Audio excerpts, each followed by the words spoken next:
ఖురాన్లోని 112వ సూరా అల్ ఇఖ్లాస్. అవతరణ మక్కాలో ఆయతులు 4.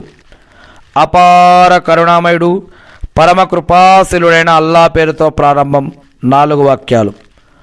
ఓ ముహమ్మద్ సల్లల్లాహు అలైహి వసల్లం, వారికి నీవి ఈ విధంగా చెప్పు, ఆయన అల్లా నిజమైన ఆరాధ్యుడు, ఒకే ఒక్కడు. అల్లా నిరపేక్షాపరుడు, ఏ అక్కరా లేనివాడు. 3వ వాక్యం. ఆయన ఎవరినీ కనలేదు, ఆయన కూడా ఎవరికీ పుట్టినవాడు కాదు. ఆయనకు సరి సమానుడు, పోల్చదగిన వాడు కూడా ఎవడూ లేడు. 113వ సూరా అల్ ఫలక్ సూరా. అవతరణ మక్కాలో ఆయతులు 5. అపార కరుణామయుడు పరమ కృపాశీలుడైన అల్లా పేరుతో ప్రారంభం. చెప్పు, నేను ప్రాతకాల ప్రభు శరణు కోరుతున్నాను. ఆయన సృష్టించిన వాటన్నిటి కీడు నుంచి నేను ఆయన రక్షణ వేడుకుంటున్నాను. కటికి చీకటి కమ్ముకున్నప్పటి రాత్రి చీకటి కీడు నుంచి నేను నా ప్రభువు రక్షణ కోరుకుంటున్నాను.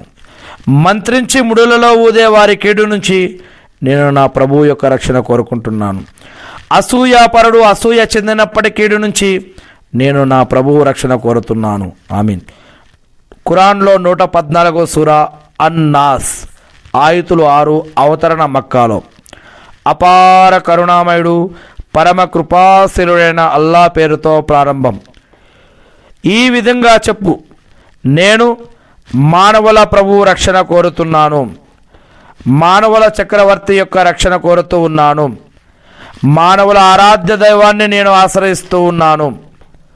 దురాలోచనలు రేకెత్తించి తప్పించుకునే వాడి కీడు నుంచి నేను ఆ అల్లా రక్షణ కోరుతున్నాను. వాడు ఆ దురాలోచనలు రేకెత్తించేవాడు జనుల హృదయాలలో దురాలోచనలు రేకెత్తిస్తాడు. వాడు జిన్ను వర్గానికి చెందినవాడైనా సరే, మానవ వర్గానికి చెందినవాడైనా సరే, వీటన్నిటి నుంచి వీరందరి నుంచి నేను ఆ సృష్టికర్త అయిన అల్లా యొక్క రక్షణ వేడుకుంటూ ఉన్నాను. ఆమీన్. ఖురాన్లోని మొదటి సూరా అల్ ఫాతిహా.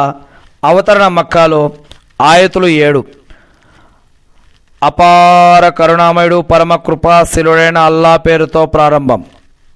ఔజు బిల్లాహి మినష్ షైతానిర్ రజీం. బిస్మిల్లాహిర్ రహ్మానిర్ రహీం. అపార కరుణామయుడు పరమ కృపాశీలుడైన అల్లా పేరుతో ప్రారంభం. ప్రశంసలు పొగడ్తలు అన్నీ అల్లాకు మాత్రమే శోభిస్తాయి. ఆయన సమస్త లోకాలకు పోషకుడు. అపార కరుణామయుడు పరమ కృపాశీలుడు అల్లా. ప్రతిఫల దినానికి, ప్రళయ దినానికి, తీర్పు దినానికి యజమాని ఆ అల్లా.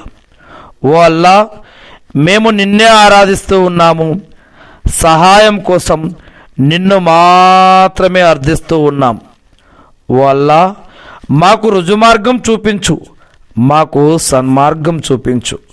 ఓ అల్లా, నీవు అనుగ్రహించిన వారి మార్గం మాకు చూపు, నీ ఆగ్రహానికి గురైన వారి అపమార్గానికి లోను కారి వారి మార్గం చూపు. ఆమీన్. ఖురాన్లోని 2వ సూరాలోని 254, 255, 256 వాక్యాలు. ఓ విశ్వాసులారా, వ్యాపార లావాదేవీలు కానీ, స్నేహ సంబంధాలు కానీ, సిఫార్సులు కానీ ఉండని ఆ రోజు రాకముందే మేము మీకు ప్రసాదించిన దానిలో నుంచి ఖర్చు చేయండి. నిజానికి తిరస్కారులే దుర్మార్గులు. 255 వాక్యం. 2వ సూర. అల్లా మాత్రమే నిజానికి ఆరాధ్య దైవం, ఆయన తప్ప మరో ఆరాధ్యుడు లేనేలేడు. ఆయన సజీవుడు, ఎప్పుడూ జీవించే ఉంటాడు. అన్నిటికీ మూల ఆధారం ఆయనే. ఆయనకు కునుకు కానీ నిద్ర కానీ పట్టదు. భూమి ఆకాశాలలో ఉన్న సమస్తం ఆయన ఆధీనంలోనే ఉంది. ఆయన అనుమతి లేకుండా ఆయన సమక్షంలో సిఫారసు చేయగలవాడెవడు? వారికి ముందు ఉన్న దానిని వెనుక ఉన్న దానిని కూడా ఆయన ఎరుగు. ఆయన కోరినది తప్ప ఆయనకున్న జ్ఞానంలోని ఏ విషయము వారి గ్రాహ్య పరిధిలోకి రాదు. అల్లా యొక్క కుర్చీ వైశాల్యం, 7వ ఆకాశం మీద అర్ష్ అనే పీఠం పైన అల్లా యొక్క కుర్చీ, ఆయన కుర్చీ వైశాల్యం భూమి ఆకాశాలను చుట్టుముట్టి ఉంది. వాటిని రక్షించడానికి ఆయన ఎన్నడూ అలసిపోడు. ఆయన సర్వోన్నతుడు, గొప్పవాడు. 7వ ఆకాశం పైన అల్లా యొక్క హర్ష్. 256వ వాక్యం, 2వ సూర. ధర్మం విషయంలో బలవంతం ఏమీ లేదు. సన్మార్గం అపమార్గం నుంచి ప్రస్ఫుటమైంది. కనుక ఎవరైతే అల్లా తప్ప వేరితర ఆరాధ్యులను, షిర్క్ లేదా తాగూతును తిరస్కరించి అల్లాను మాత్రమే విశ్వసిస్తారో వారు దృఢమైన కడియాన్ని పట్టుకున్నారు. అది ఎన్నటికీ తెగదు. అల్లా సర్వం వినేవాడు, సర్వం తెలిసినవాడు. ఖురాన్లో 2వ సూర సూర అల్ బకరాలో 284, 285 వాక్యాలు, 284, 285, 286 వాక్యాలు. ఆకాశాలలో భూమిలో ఉన్న ప్రతి వస్తువు అల్లాదే. మీ మనసులో ఉన్న విషయం దాన్ని మీరు బయటికి వెల్లడించినా లేక దాచిపెట్టినా అల్లా మీ నుంచి దాని లెక్క తీసుకుంటాడు. ఆ తర్వాత ఆయన తాను కోరిన వారిని క్షమిస్తాడు, తాను కోరిన వారిని శిక్షిస్తాడు. అల్లాకు అన్నిటిపై అధికారం ఉంది. తన ప్రభువు తరపున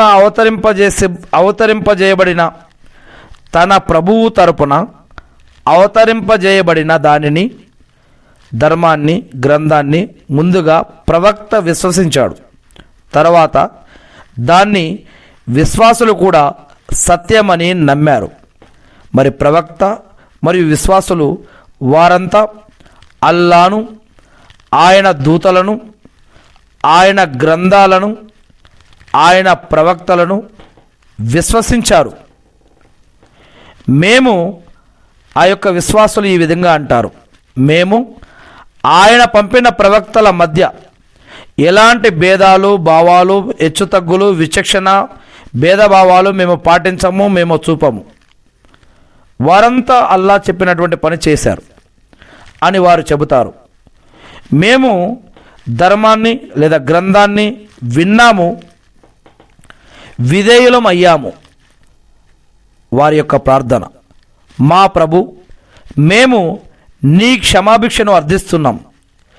చివరకు ఎప్పటికైనా మేము మరలి రావాల్సింది నీ వద్దకే అని వారు అంటారు.